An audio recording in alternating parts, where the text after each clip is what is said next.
महाकुंभ की सदियों पुरानी परंपरा पर भी अब कोरोना का असर देखने को मिल सकता है। मंदिर, मस्जिद, गुरुद्वारे, चर्च में जिस कोरोना ने ताला लगा दिया, त्योहार और जिंदगी जीने के तरीके को बदल दिया, अब उस कोरोना का संकट दुनिया के सबसे बड़े मेले कुंभ पर मंडरा रहा है।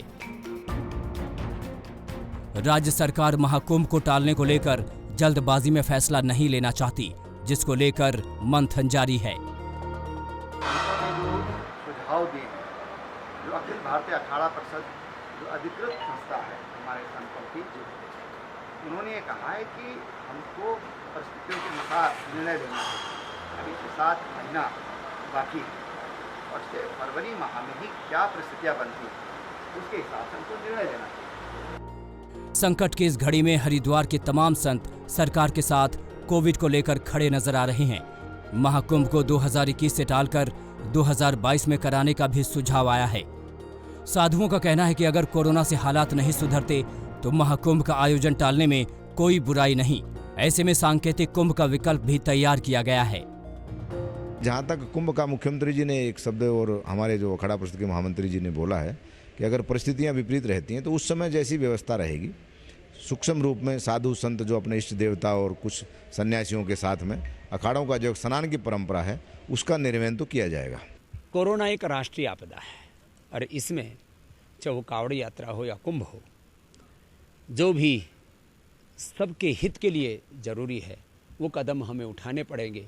बाकी हमारी आस्था हमारे हृदय में है, हमारा भगवान हमारे हृदय में है। हरिद्वार में लोगों को उम्मीद है कि 2021 में होने वाला महाकुंभ अपनी पूर्ण गति से लोगों के मन की निराशा को खत्म करेगा। मेले की तैयारियां जोरों से चल रही हैं। अगर बहुत शॉर्ट नोटिस पे भी तैयारियां करनी पड़ती हैं क्योंकि लॉन्ग टर्म वर्क्स पहले ही हो जाएंगे और जो काम बचते हैं वो वैसे काम में जो टेम्पररी हैं, जो कि वैसे भी अक्टूबर नवंबर में शुरू होते थे, तो उसमें बहुत ज़्यादा मेरे हिसाब से अंतर नहीं पड़ेगा। लेकिन ये देखना होगा कि उस वक्त पैंडेमिक का नेचर क्या रहता है और उसी अनुसार कुंभ का जो पर्व है उसका जो स्वरूप है वो डिसाइड हो पाएगा। हरिद्वार आने वाली कांवड़ यात्रा पर पहले ही ग्रहण लग चुका है। चारों धाम की यात्रा को बंद कर दिया गया है। ऐसे में कुंभ का आयोजन भले ही न टला हो, लेकिन हरिद्वार में कुंभ की वैसी रौनक दिखना थोड़ा मुश्किल लग रहा है।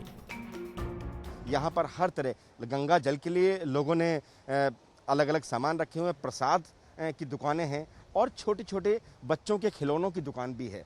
इनको इस बात से ये उम्मीद जागी है ज़रूर है कि कम से कम अब इनकी दुकानें चल पड़ेंगी। लोगों का आवागमन धीरे धीरे शुरू हो चुका है, जो कोविड की वजह से पूरी तरह से बंद हो गया था।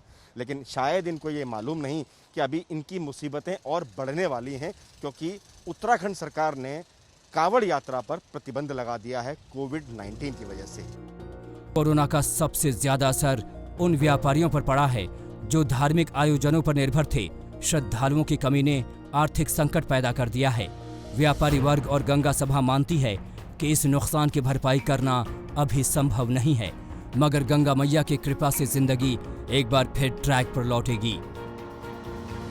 कुंभ के अंदर जितने देश के लोग हरिद्वार आते हैं उतने ही लोग विदेशों से भी कुंभ को देखने आते हैं, तो निश्चित उससे देश की अर्थव्यवस्था पे असर पड़ेगा। हम पूर्ण रूप से आशावान हैं कि जितने भी हमारे स्नान हैं वो सब सामान्य होंगे।